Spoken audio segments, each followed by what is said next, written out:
Olá, queridos, a paz do Senhor Jesus, estou chegando com mais uma aula aqui no nosso canal, Escola Bíblica Comentada. Muito obrigado você que está sempre comigo aqui toda semana postando aí videoaulas para enriquecer o nosso conhecimento.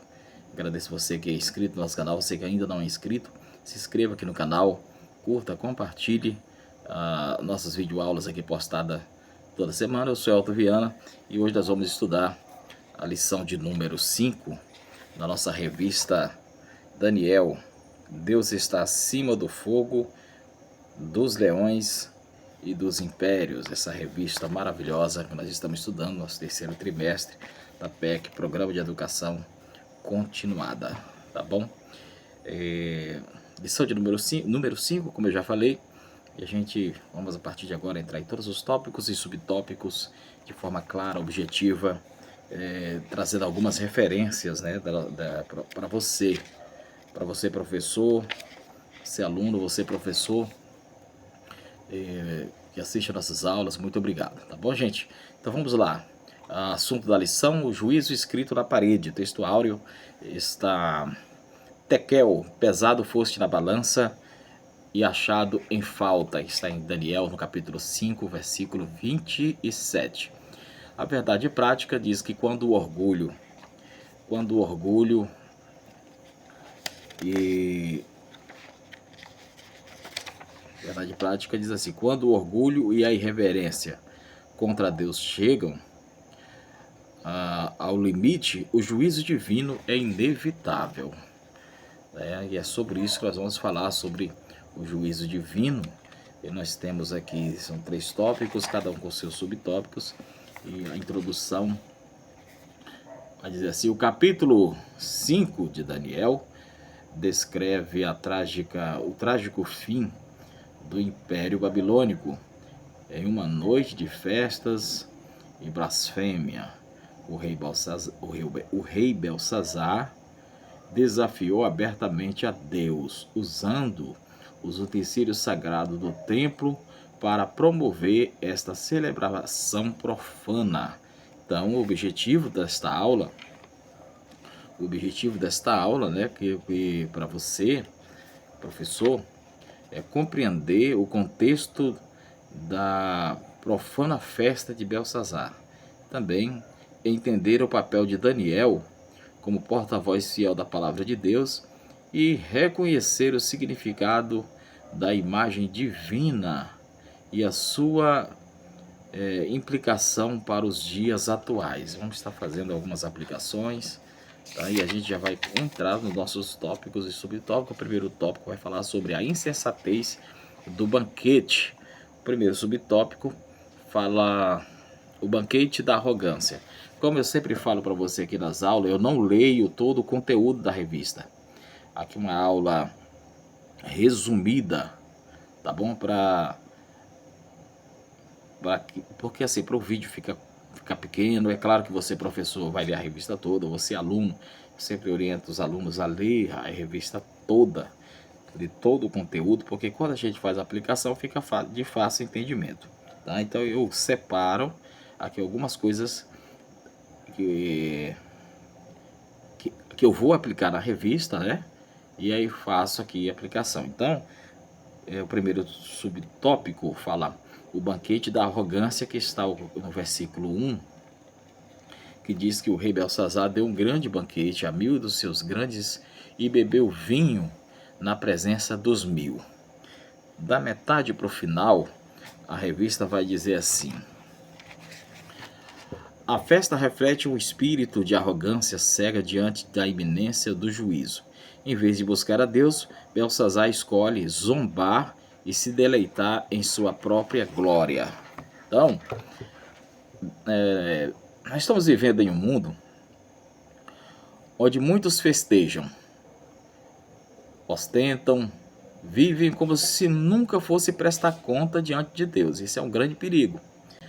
A falsa segurança faz com que muitos ignorem os avisos, né, das Escrituras e desprezam o chamado arrependimento. E a igreja está pregando sobre arrependimento todos os dias, falando sobre arrependimento, chamando as pessoas para o arrependimento. Mas a palavra de Deus é clara: o juízo virá. Isso é inevitável. Quer você queira ou não, o juízo de Deus virá. Ele pode não estar, pode até, digamos assim, não chegar na hora que você está pensando, mas vai chegar. O juízo de Deus, isso é certo. Pode até parecer demorado, aos olhos humanos, mas a grande verdade é que ele não falha, não falhará. Vai acontecer. Deus, por quê? As pessoas confundem muito essa questão da paciência de Deus, né?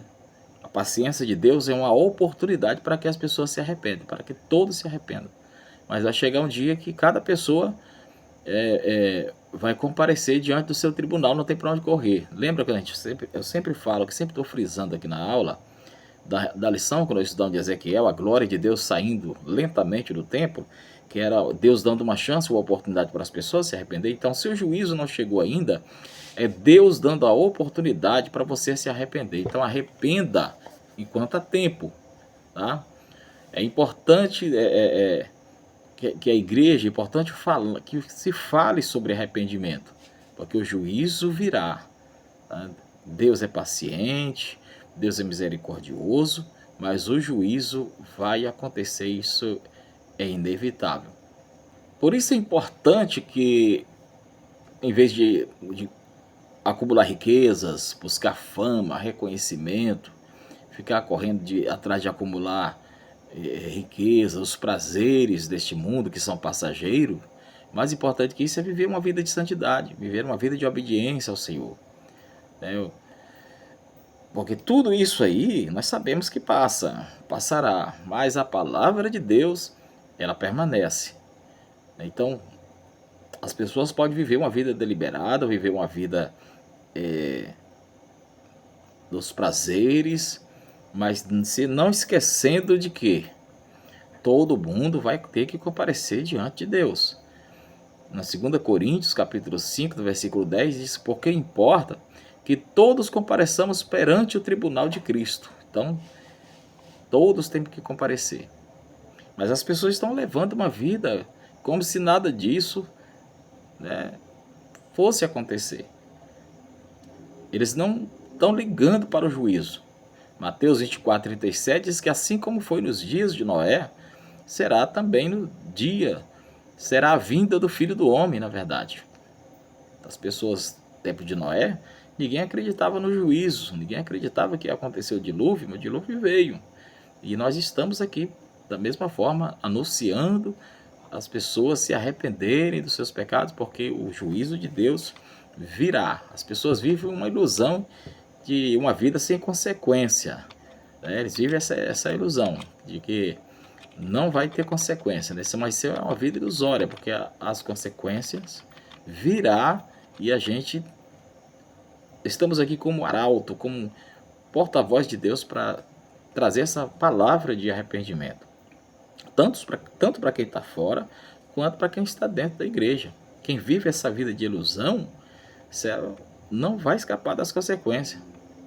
Eclesiastes 8, no versículo 11, diz que quando uma pessoa faz o mal e o castigo não vem rápido, o coração humano se enche de coragem para continuar errando. É por isso que as pessoas continuam errando, porque eles pensam assim: estão fazendo tudo errado e nada está acontecendo.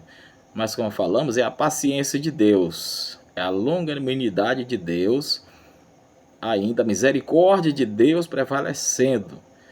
Mas vai chegar a hora do juízo. A demora do juízo faz muito acreditar que não será julgado pelo seu pecado, mas não é assim. Quem continua vivendo uma vida de prazeres nessa vida, pode ter certeza, uma vida de ostentação, de orgulho, porque o orgulho, ele cega. O orgulho, a pessoa que vive uma vida de orgulho, ele cega o coração, fazendo com que a pessoa despreza o juízo. Eles acham que não haverá um acerto de conta. Temos um exemplo, isso em Lucas no capítulo 12, no versículo 16 a seguir, a parábola do rico insensato, onde Jesus conta essa história de um homem cujo na terra produziu uma colheita, né, muito grande. E o homem planejou construir celeiros maiores, né, para guardar tudo, para descansar. mas Deus lhe disse que ele morreria naquela noite. Concluindo assim, né, tudo que aquilo que ele juntou não serviria de nada. E aí, as pessoas estão fazendo assim hoje. Estão juntando, se preocupando muito. Isso não vai dizer que as pessoas não podem correr atrás dos seus objetivos de ter as coisas, nada disso. Mas a gente não pode esquecer que tudo isso aqui é passageiro. Tudo isso vai passar. Tudo isso tem um fim. Mas a vida, ela é a eternidade, ela é uma realidade, com ou sem Deus. Tiago 4,13 diz: ouço agora, vocês dizem hoje ou amanhã iremos para esta ou aquela cidade, passaremos um ano ali, faremos negócios, ganharemos dinheiro. Vocês nem sabem o que acontecerá amanhã. Que é a sua vida. Vocês são como a neblina que aparece por um pouco de tempo e depois dissipa. Vocês nem sabem o que acontecerá amanhã. Em vez disso, deveria dizer: se o Senhor quiser, viveremos e faremos isto ou aquilo. No entanto, vocês se orgulham das suas pretensões, e todo orgulho é maligno, né? Então aqui aprendemos que a fragilidade humana, o que é a fragilidade humana? Estes versículos está aqui advertido contra a autossuficiência. O orgulho de planejar o futuro sem depender de Deus. A grande verdade é essa, que muita gente planeja o futuro, mas quer ser um futuro assim sem depender de Deus, quer ser autossuficiente. E o ser humano não foi feito para ser independente do céu. O ser humano não foi feito para ser independente de Deus. Olha que Adão tentou ser independente e não deu certo. Então muitos, eles confiam nas riquezas, nas conquistas, nos bens, esquecendo de que a vida é passageira. A vida é um sopro. Você veio aqui e daqui a pouco já se foi. Não podemos esquecer disso. E a gente está aqui alertando. Essa aula é uma aula muito importante, tanto para quem está na igreja, para quem está fora na igreja, porque o juízo de Deus virá. Hebreus 9:27 diz que cada pessoa tem de morrer uma vez e só depois ser julgado por Deus. Haverá uma prestação de contas. Precisamos entender isso. Então, Deus é misericordioso, é paciente, mas o dia do julgamento está determinado. O dia do juízo vai chegar. Então nós estamos aqui fazendo um chamado, um convite ao arrependimento. Quanto à vida, a oportunidade para se arrepender. A oportunidade de levar uma vida de santidade, uma vida pura, uma vida de oração, uma vida de santidade com Deus. Jesus advertiu-nos que sua volta surpreenderia muitos. Enquanto o mundo festeja, ostenta, vive uma vida sem temor, a igreja, nós quanto igreja, devemos, além de advertir, permanecer vigilantes, falando do céu, mas também falando que haverá um juízo de Deus. O mundo está aí, vive como se o juízo não fosse chegar. Mas a palavra de Deus declara que Jesus Cristo voltará e cada pessoa prestará conta diante dele. Mas ainda há tempo para arrependimento. Isso nos leva ao subtópico de número 2, que fala da profanação dos itens sagrados, que é o versículo de número. Outra coisa interessante que eu devo falar para vocês aqui, a gente não faz a leitura bíblica toda. Por quê? Porque a leitura, a revista ela vem já com a leitura para cada subtópico que a gente já lê aqui. Então, por exemplo, a profanação dos itens sagrados aqui no subtópico 2, versículos 2 do capítulo 5, diz assim: enquanto Balsazar bebia e apreciava vinho, mandou trazer os utensílios de ouro, de prata, que Nabucodonosor, seu pai, tirara do templo, que estava em Jerusalém, para que nele bebesse o rei e os seus grandes, suas mulheres e concubinas. no capítulo, no subtópico do 2, da metade para o final, vai dizer assim, ó. Ele banalizava o que era santo, misturando o sagrado com o secular de maneira desrespeitosa. Esse gesto não foi apenas um insulto a Israel, mas uma afronta direta ao próprio Deus. Observe que ele está afrontando o próprio Deus. As pessoas, às vezes eles falam, eles perseguem a igreja, falam da igreja, mas não esquece que a igreja tem dono, e quem afronta a igreja, não afronta só a igreja, afronta o Deus da igreja. Então, esse texto é muito importante, que é uma das marcas da decadência espiritual.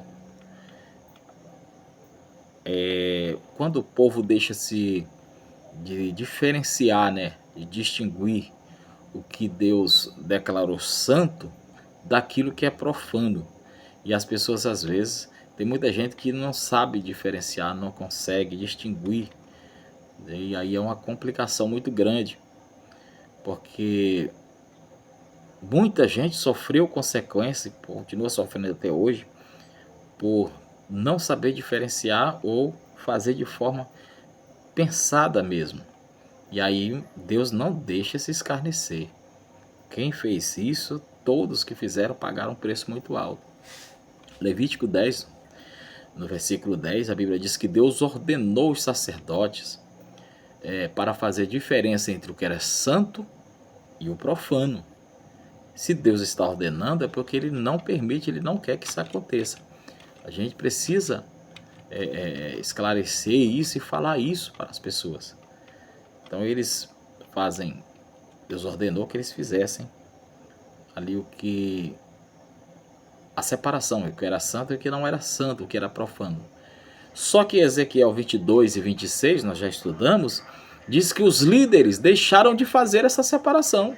Eles deixaram de obedecer a Deus. Então, o juízo de Deus é iminente quando isso acontece. Quando tudo passa a ser considerado normal, as consequências é inevitável. Quando tudo parece que é normal, nós estamos vivendo uma época que se relativiza tudo, então as consequências também serão mais graves, né? Serão mais duras, mais severas. Tá bom? Porque Deus não se deixa escarnecer. Tem muita gente misturando o que é o santo do profano. Então, é a secularidade invadindo o lugar da santidade. E Romanos 12, no capítulo 2, a Bíblia nos orienta: não vos conformeis com este mundo, nós não tomarmos a forma deste mundo. Tiago 4:4 diz que a amizade do mundo é inimizade contra Deus. Então a pessoa vai ter que escolher, né? Se quer ser amigo do mundo ou se quer ser amigo de Deus. A igreja foi chamada para influenciar o mundo e não ser influenciado por ele. Então Deus continua chamando o povo a viver uma vida de santidade, a ser santo. 1 Pedro 11, 1 Pedro 1, no versículo 15 e 16, diz: sede santos, porque eu sou santo. 2 Coríntios 6 e 17 diz: sai do meio deles e separai-vos. Então, ao convite para a santidade, ao Deus que é santo, 3 vezes santo. Santo, santo, santo é o Senhor dos exércitos. Então, nós estamos vivendo uma geração que faz uma inversão de valores, né? Chama o mal de bem e o bem de mal. E Isaías 5:20 diz que ai daquele que fazer isso. Mas Deus, a grande notícia é que Deus continua procurando mulheres, homens, que tenham a coragem de permanecer santo em um mundo que já perdeu o temor, que já perdeu a sensibilidade de ouvir a voz de Deus. A verdadeira igreja, ela não negocia a santidade para se adaptar a essa cultura. Ela não negocia, ela permanece fiel até a volta de Cristo. E isso nos leva ao terceiro subtópico: a embriaguez soberba e a idolatria, que está no versículo 4 do capítulo 5 de Daniel, que diz assim: beberam vinho e deram louvor a deuses de ouro, de prata e de bronze, de ferro, de madeira e pedra. Da metade para o final diz assim: a adoração falsa é um insulto à majestade de Deus e sempre traz consequências graves. Queridos, nós estamos vivendo uma geração que quase tudo pode ser falsificado, inclusive a adoração. Hoje se falsifica tudo, inclusive a adoração. Por quê? João capítulo 4, no versículo 23 e 24, diz que Deus procura os verdadeiros adoradores.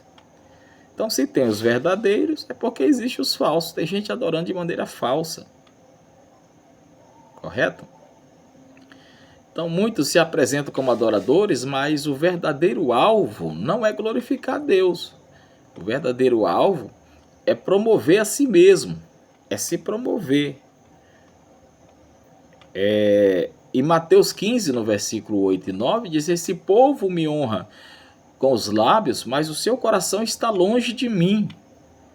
Então, para muita gente, a adoração já deixou de ser um ato de rendição, já deixou de ser um ato de entrega, né?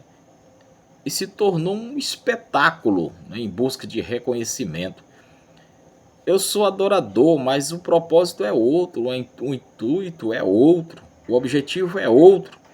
Além disso, muitos púlpitos, né, e plataformas têm trazido mensagens, né, que relativizam a verdade, que distorcem a verdade do evangelho. Tem muita gente fazendo isso aí no púlpito para ganhar like ou para não ser cancelado, né, para não perder agenda, para não perder seguidores, né? Então estão mudando, às vezes, e distorcendo até a verdade do evangelho, pregando um evangelho todo adulterado. Mas Gálatas 1,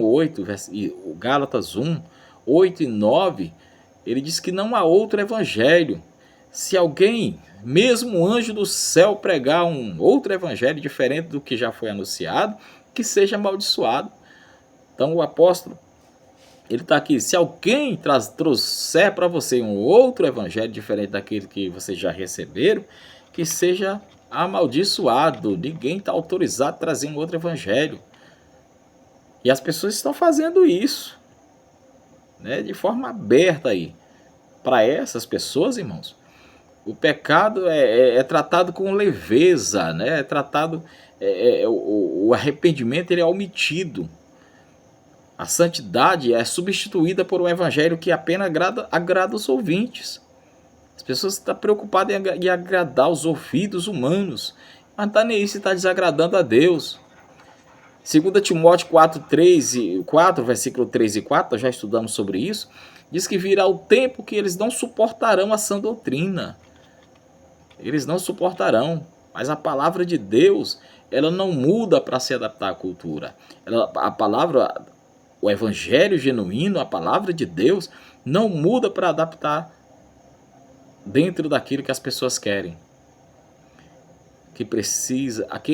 As pessoas é que precisam se submeter à palavra de Deus e não a palavra se submeter à cultura.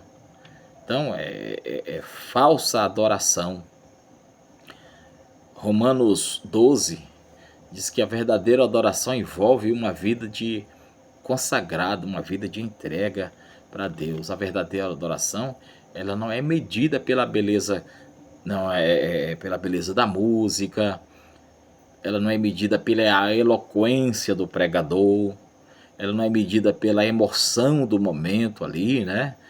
Mas ela é por um coração transformado, um coração voltado para Deus, uma vida santa e de fidelidade à verdadeira fidelidade à verdade das Escrituras. Isso é adoração a Deus. Então Deus não procura artistas religiosos. Deus não está procurando isso. O que Deus procura? Deus procura homens e mulheres que o adorem em espírito e verdade. E isso nos leva ao tópico de número 2, manifestação do juízo. A manifestação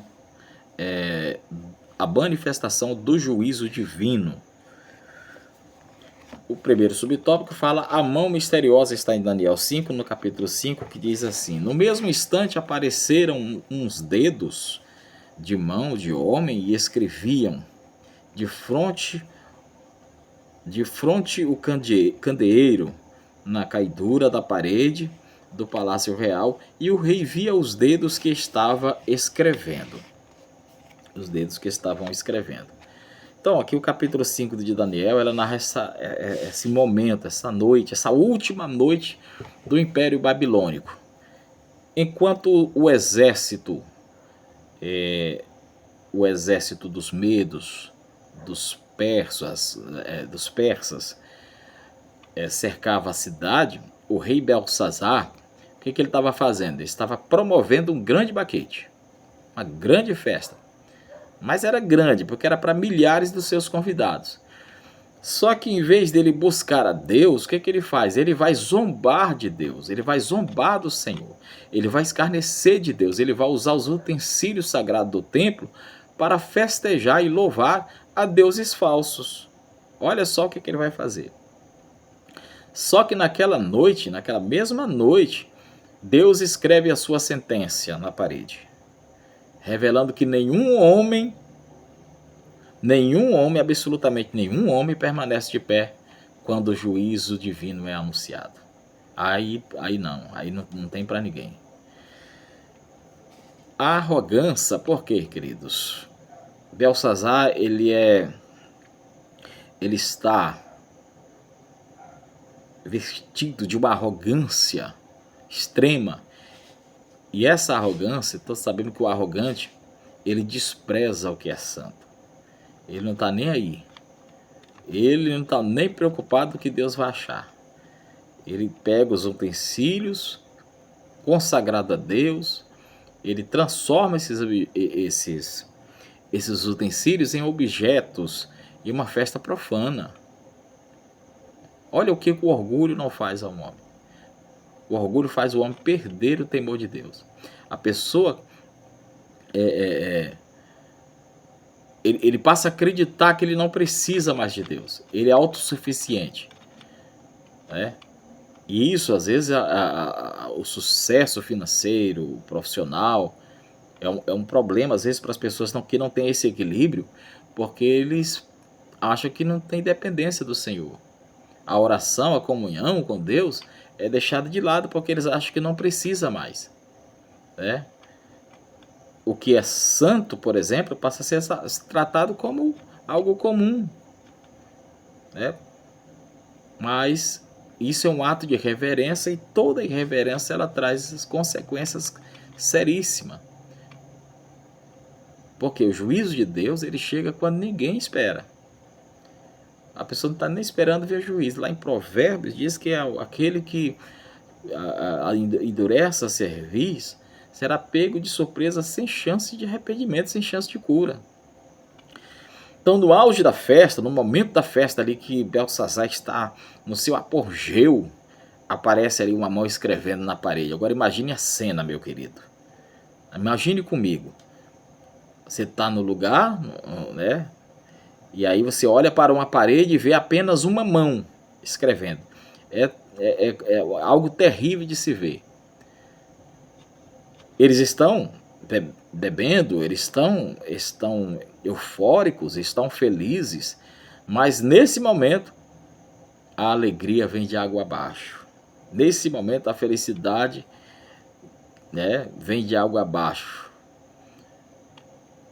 E lá em Jó, capítulo 20, no versículo 5, diz que o júbilo dos ímpios é breve e a alegria dos hipócritas dura só um momento. Então aquela festa ali era só um momento.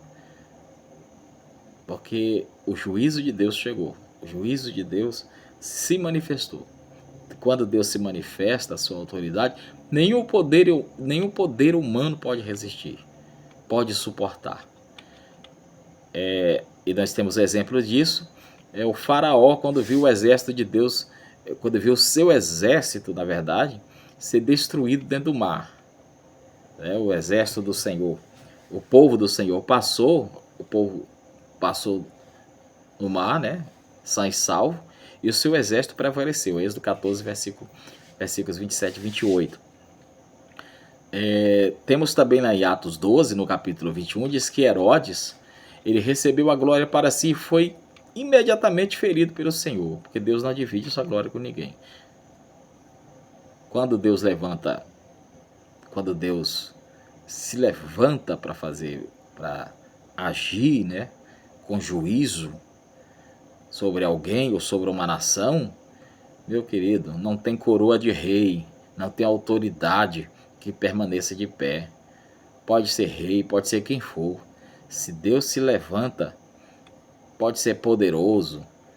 Por mais poderoso que seja, a sua fragilidade toda, a sua glória humana desaparece diante de um Deus que é poderoso, santo, poderoso acima de tudo e de todos. Então a maior sabedoria para que nós podemos dizer assim, a pessoa sábia não é aquela que busca viver independente de Deus, mas é aquela que vive uma vida de humildade diante daquele que governa céus e terra. Então, nós estamos vendo um homem aqui que não soube se humilhar diante de Deus. Nós estamos aqui relatando a história de alguém que não soube reconhecer a soberania de Deus. Mas nós sabemos que quem se humilha diante de Deus é exaltado por Ele, mas quem se exalta contra o Senhor será abatido. Então que isso nos traga uma reflexão, que possamos a cada dia reconhecer nosso Senhor Jesus Cristo como Rei dos Reis, Senhor dos Senhores, diante de toda a autoridade, diante dele, toda a autoridade humana tem que se curvar, tem que se reverenciar. Belsazar brincou com Deus, foi irreverente com Deus e pagou um preço alto por isso.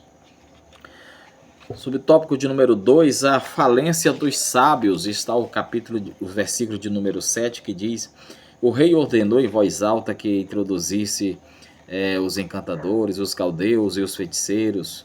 Falou o rei e disse aos sábios da Babilônia: qualquer que lê esta escritura e me declarar sua interpretação será vestido de púrpura e terá uma cadeia de ouro ao seu pescoço e será o terceiro no meu reino. Então observe, a mão escreve, mas ele não sabe, ele não tem a interpretação. A mão escreve, mas ele não sabe o que está acontecendo. Da metade para o final diz assim, ó, da metade para o final aqui do capítulo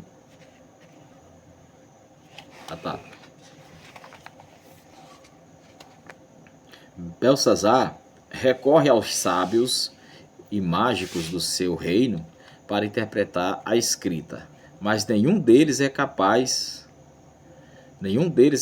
de decifrá-la. Olha aí. Nenhum dos sábios, dos mágicos, é capaz de decifrar o que foi escrito na parede. Olha a situação, além do terror, né, do pavor, além da situação que ali se encontra agora, ele tem um outro problema, que ele não sabe o que foi escrito. Então ele vai procurar os seus sábios, seus magos, porque o arrogante, o orgulhoso, ele se apega em qualquer coisa, menos em Deus. Ele procura qualquer saída, menos Deus. Ele confia na sua posição, confia na sua riqueza, confia na sua inteligência, na sua influência, ou então na sua própria força, mas não consegue se voltar para Deus. Por quê? Porque o orgulho, ele cria uma falsa sensação de autossuficiência. E isso impede o coração de depender do Senhor. Mas quando as estruturas humanas falham, fica evidente que somente Deus é refúgio seguro. Somente Deus prevalece. A Bíblia diz que, Tiago 4,5, que Deus resiste ao soberbo, mas dá graça aos humildes. Então, quem se apega a Deus fica firme, mas quem se apega apenas nas coisas deste mundo, descobrirá que elas são passageiras e incapazes de sustentar a alma de qualquer cidadão, de qualquer ser humano. Então, quando ele não consegue decifrar, ele vai procurar os sábios, os mágicos, mas diz a Bíblia aqui, o versículo E nós lemos o versículo 7, e que eles eram incapazes de decifrar o que foi escrito. Mais na frente o comentarista coloca aqui assim: em momentos de crise, a vaidade do conhecimento humano é revelada, apenas que teme a Deus tem a verdadeira sabedoria. Então, só quem teme a Deus pode ter sabedoria, pode ser sábio. Enquanto tudo vai bem, o homem tende a confiar na sua força, na sua inteligência, nas conquistas. Porém, quando a crise bate, né? Quando a crise chega, Deus revela o quanto a vaidade humana é frágil e como a sabedoria do homem é limitada diante da sua soberania. Deus revela isso ao homem. A vaidade humana, a vaidade humana, ela é desmascarada pela crise mesmo, no momento de difícil, no momento de dor, no momento de angústia, que aí o ser humano recorre para todo lado e vê que ele é frágil, que ele não é nada. Só Deus é que tem poder sobre todas as coisas. Então Deus está mostrando aqui que toda a glória humana, ela é passageira, ela tem um fim. Por quê? Porque a crise, ela derruba essa falsa segurança. Ela derruba essa falsa segurança construída sobre orgulho, riqueza, posição. Tá? A sabedoria humana, ela tem limite diante de Deus. Ela é limitada. Porque Isaías 40, no versos 6 e 8, diz que toda carne é erva, mas a palavra do nosso Deus permanece eternamente. Então, nenhum sábio da Babilônia pôde impedir o juízo. Por quê? Porque a sua sabedoria era insuficiente, era limitada. O homem pode conhecer muitas coisas, mas ele não tem a capacidade de controlar o futuro. Só Deus tem essa capacidade. Então, a verdadeira sabedoria, ela começa quando nós reconhecemos a soberania de Deus. 1 Coríntios 1:25 diz que a loucura de Deus é mais sábia do que os homens. Interessante, né? Isso nos leva ao subtópico de número 3, que fala... o subtópico de número 3, a rainha lembra de Daniel, versículos 11 e 12. Então a rainha agora, ele procura os sábios, né? Ele não consegue nada, ele não consegue decifrar. Então a rainha vai fazer o seguinte, provavelmente ali sua avó, né? Sua mãe, sei lá. Ela vai dizer o seguinte: há no teu reino um homem que tem o espírito dos deuses santos. Nos dias do teu pai, ela está dizendo, se achou nele luz e inteligência e sabedoria, como a sabedoria dos deuses. Teu pai, o rei Nabucodonosor, sim, teu pai, ó rei, constituiu o chefe dos magos, dos encantadores, dos caldeus e dos feiticeiros. Portanto, espírito excelente, conhecimento, inteligência, interpretação de sonhos, declaração de enigmas e solução de casos difíceis se acharam neste Daniel. Ela está lembrando dele. A quem o rei pusera o nome de Belsazar. Chame-se, pois, a Daniel e ele dará a interpretação. Então, a rainha, ela lembra de Daniel. A crise chegou, é hora de lembrar do Daniel. Diz aqui o comentarista, em tempo de crise, os servos do Senhor, da metade para o final, tá? Em tempo de crise, os servos do Senhor, mesmo esquecidos pelos homens, são lembrados e exaltados por Deus. Então, irmão, a fidelidade, ela não pode e nem depende da visibilidade, né? Por quê? Porque é fácil, né, permanecer fiel quando o nosso nome está em evidência, quando ocupamos uma posição de destaque, como somos reconhecidos por todos. Aí é fácil demais, é ou não é? Mas o verdadeiro teste da fidelidade não não é quando a nossa vida está em evidência. O verdadeiro teste acontece quando somos esquecidos mesmo. É quando ninguém nos aplaude. É quando no nosso trabalho a gente parece passar desapercebido na escola, nas ruas, né? Ninguém nota. Mas Deus, ele não mede a fidelidade pela quantidade de aplausos recebidos, né? Pela quantidade de seguidores nas redes sociais. Deus não mede a nossa fidelidade por isso. Ele mede a nossa fidelidade pela constância no coração. Quem permanece fiel no anonimato, ele demonstra que serve ao Senhor por amor e não por reconhecimento. Que possamos permanecer fiel a Deus no momento de crise, no esquecimento, no anonimato, que possamos servir a Deus por amor. A palavra de Deus nos ensina, Lucas 16:10, diz que quem é fiel no pouco, também é fiel no muito. Então, Daniel é lembrado pela rainha. Tem o Daniel aqui, esse homem, ele revela, ele tem o Espírito de Deus. Então, antes de Deus exaltar alguém publicamente, Deus prova a sua fidelidade ali no secreto, no anonimato. Então é importante permanecer firme quando ninguém está olhando. Quem é você quando ninguém está te vendo, quando ninguém está te observando? Continue servindo, continue honrando, continue obedecendo, continue honrando ao Senhor, continue sendo fiel. A Bíblia diz no Salmo 75, no verso 6 e 7, no tempo certo, aquele que vem em secreto recompensará e exaltará os que permanecem fiéis, porque a exaltação não vem dos homens, mas de Deus. Então, antes de confiar grandes responsabilidades às pessoas, antes de confiar grandes coisas, grandes responsabilidades a um homem ou a uma mulher, Deus observa a nossa fidelidade nas pequenas coisas.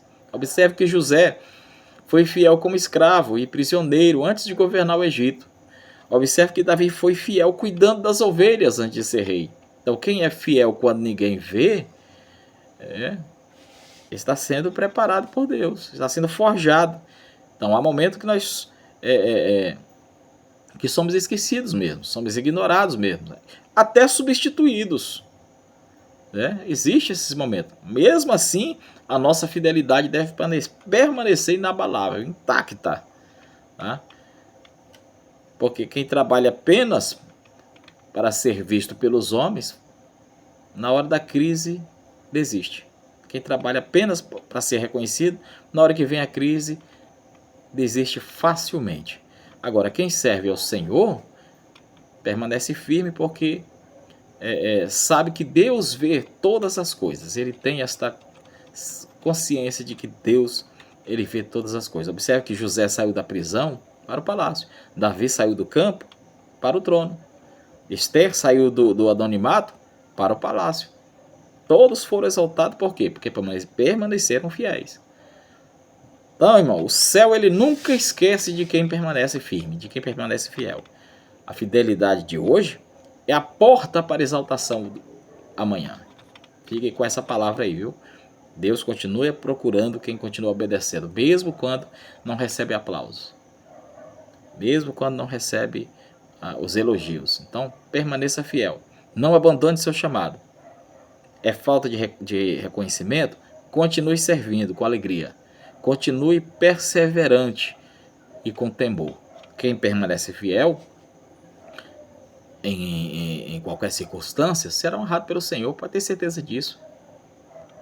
Porque a exaltação, como disse agora há pouco o versículo, a exaltação vem de Deus. E nunca, não esqueça disso, a exaltação ela nunca chega antes do tempo de Deus. Isso nos leva ao terceiro subtópico, que vai falar sobre a condenação de Belsazar. Primeiro tópico, terceiro subtópico, terceiro tópico, a condenação de Belsazar. E o primeiro subtópico vai falar sobre Daniel rejeita as dádivas do rei. O versículo 17 diz assim: Então respondeu Daniel e disse na presença do rei: Os teus presentes fiquem contigo, e dá os teus prêmios ao trem. Todavia, Lerei ao rei a escrita e lhe farei saber a interpretação. Da metade para o final, o comentarista coloca assim: sua motivação não era o ganho pessoal, mas a fidelidade à missão que Deus lhe confiara. Então, o objetivo, a motivação de Daniel não era receber algo, não era ter nada em troca, e sim exercer o seu chamado com fidelidade. Porque quem exerce o chamado com fidelidade ao propósito de Deus, ele não busca ganho pessoal, ele não busca interesse pessoal, mas a glória do Senhor, o cumprimento da sua vontade. Quem busca com fidelidade faz assim. Então, o verdadeiro chamado não é um meio de autopromoção. Deus não busca, Deus não olha, Deus não está... o propósito de Deus não é que a pessoa seja promovido, mas sim a glorificação do seu nome. Então, o que Deus busca, na verdade, é pessoas comprometidas com a verdade. E o verdadeiro chamado, ele não, como eu já disse, não é um meio de autopromoção, de enriquecimento, de tirar vantagens, mas sim um compromisso de servir com humildade, servir com fidelidade, com integridade e amor pelas almas. Quem é chamado para fazer a obra de Deus, ele tem que ter essa consciência de que ele tem que ter amor pelas pessoas, amor pelas almas, pelas vidas, tá? Por quê? A igreja precisa entender que nós temos que ser fiel ao propósito. Você entender que precisamos permanecer fiel ao propósito. Quem permanece fiel ao propósito, ao chamado, ele entende que a maior recompensa, o reconhecimento, não é o dos homens, mas sim a aprovação de Deus. Ele não se preocupa com a aprovação dos homens, mas a aprovação de Deus. O que Deus está achando? O que Deus está vendo em mim? Está vendo que eu estou fazendo com fidelidade, exercendo o chamado, cumprindo o propósito com fidelidade? 1 Tessalonicenses diz: porque jamais usamos de palavras de bajulação, como sabeis, nem de intuitos gananciosos.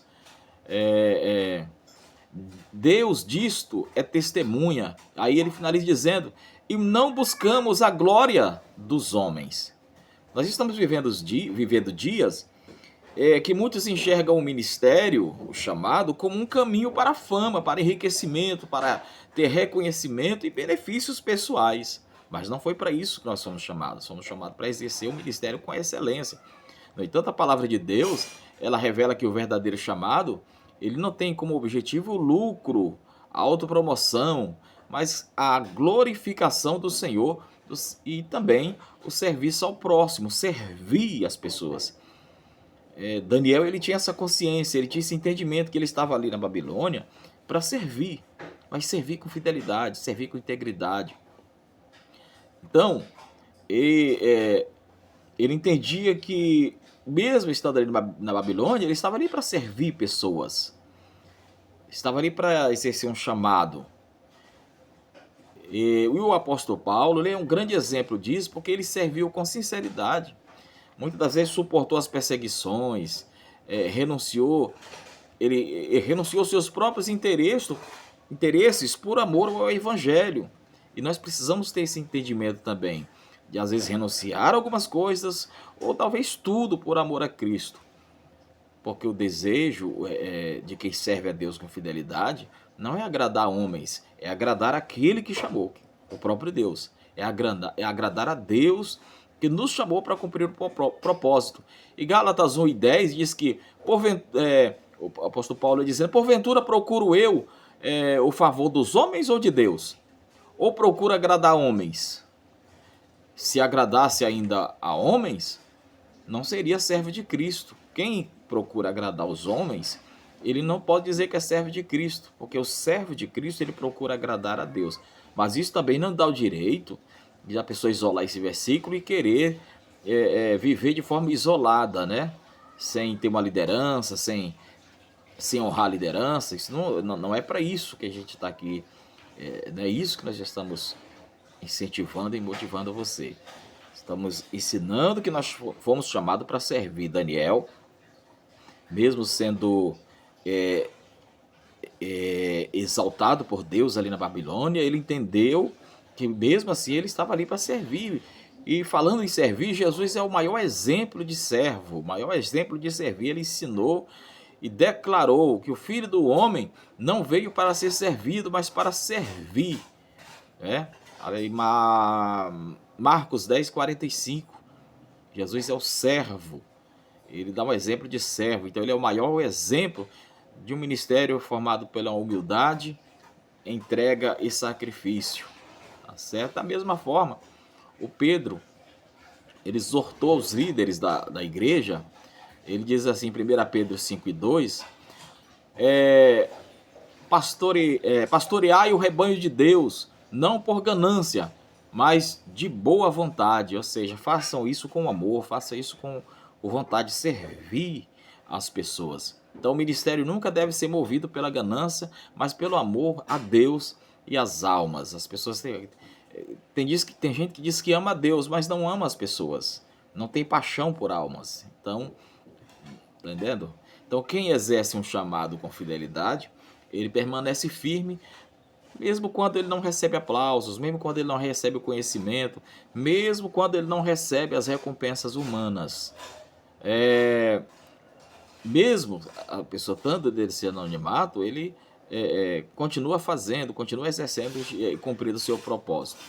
Então, irmão, Deus continua procurando os seus servos, cujo coração esteja comprometido com o propósito do reino, esteja comprometido com o evangelho. Quem permanece fiel a esse chamado, sem buscar interesses próprios, será honrado pelo Senhor no tempo certo. Pode ter certeza disso. E o tempo de Deus é bom, o tempo de Deus é perfeito. E o segundo subtópico fala: Daniel anuncia a soberba. Os versículos 22 e 23 diz assim: Tu, Belsazar, que és seu filho, não humilhaste o teu coração, ainda que saiba tudo isto. 23. E te levantaste contra o Senhor do céu, pois foram trazidos os utensílios da casa dele perante ti. E tu e os teus grandes, e as tuas mulheres, e as tuas concubinas, bebestes vinho nele. Além disso, destes louvores aos deuses de prata, de ouro, de bronze, de ferro, de madeira, de pedra, que não veem, não ouvem, não sabem, mas Deus em cuja mão está a tua vida e todos os teus caminhos, a ele não glorificaste. Da metade para o final, o comentarista coloca assim: Belsazar ignorou os exemplos passados e escolheu, consequentemente, desafiar o Deus do céu. Então, ele vai ignorar os exemplos passados. Que exemplo é esse? O exemplo do seu avô, que foi orgulhoso, arrogante, mas em dado momento, ele olha para o céu e se arrepende. Então, assim, como ele também seguiu o caminho de rejeitar o que é santo, o que é sagrado, ele deveria pelo menos ter seguido o exemplo do seu avô, que se arrependeu, e ele não se arrepende. Então, Daniel, ele vai lembrar Belsazar que o seu avô também desafiou a Deus. Olha, seu avô foi por esse caminho aqui, mas ele se arrependeu. É como se ele estivesse dizendo: se arrependa. Nós falamos agora há pouco sobre o arrependimento, o tempo que Deus dá para o arrependimento. Então, a atitude de Belsazar seria essa diante de Deus, era se humilhar, mas não. Ele não segue o exemplo do seu avô, ele não se humilha, ele não se curva diante de Deus. Na Bíblia nós vamos ver vários exemplos de pessoas que seguiram o mesmo caminho dos seus pais. Uns caminhou para o bem, outros caminharam para o mal. Nós temos vários exemplos. Por exemplo, a Acasias andou nos caminhos do seu pai Acabe e da sua mãe Jezabel, servindo a Baal. 1 Reis 22.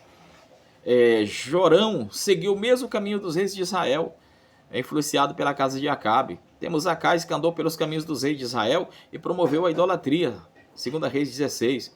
Nós temos Amon, que seguiu os pecados do seu pai Manassés e serviu a ídolos. 2 Reis 21.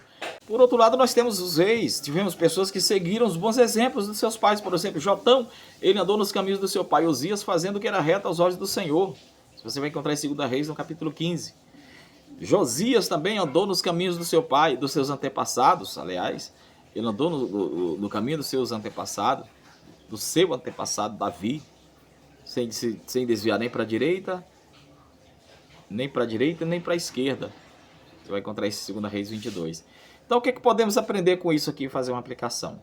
É que a influência dos pais é muito forte, mas ela não determina o destino dos filhos. Vou repetir, a influência dos pais é muito forte, mas ela não determina o destino dos filhos. Que nós vimos aqui exemplo de pais que andaram de forma irreverente na presença do Senhor, mas os filhos que tomaram outro caminho. Então, alguns repetiram erros, né, dos seus pais, enquanto outros romperam esse legado e escolheram obedecer a Deus, que obedecer a Deus é uma escolha, meu irmão. Então,